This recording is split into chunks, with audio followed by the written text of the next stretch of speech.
महाराष्ट्रातील प्रत्येक अपडेट जाणून घेण्यासाठी आजच मेट्रो रायगडच्या सोशल मीडिया प्लॅटफॉर्मला लाईक, फॉलो आणि सबस्क्राइब करा.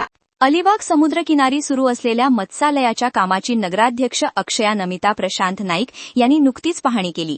यावेळी माजी नगराध्यक्ष तथा अलिबाग नगर परिषदेचे गटनेते प्रशांत मधुसूदन नाईक हेही उपस्थित होते.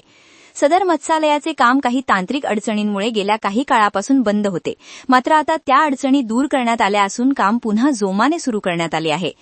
पाहणी दरम्यान नगराध्यक्ष अक्षया नाईक यांनी सुरू असलेल्या कामाची सविस्तर माहिती घेतली. तसेच कामाच्या दर्जाबाबत समाधान व्यक्त केले.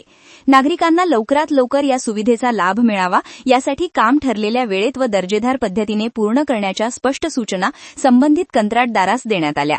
कामात कोणत्याही प्रकारचा हलर्जीपणा सहन केला जाणार नाही असेही त्यांनी यावेळी नमूद केले. यावेळी पाणी सभापती तथा नगरसेवक अनिल चोपडा यांच्यासह अन्य नगरसेवक, नगर परिषदेचे अधिकारी व कर्मचारी उपस्थित होते. अलिबाग शहराच्या सौंदर्यात भर घालणारे व स्थानिक मच्छीमार तसेच नागरिकांसाठी उपयुक्त ठरणारे हे मत्स्यालय लवकरच पूर्ण होईल असा विश्वास उपस्थितांनी व्यक्त केला. Subscribe now and press the bell icon. Never miss an update.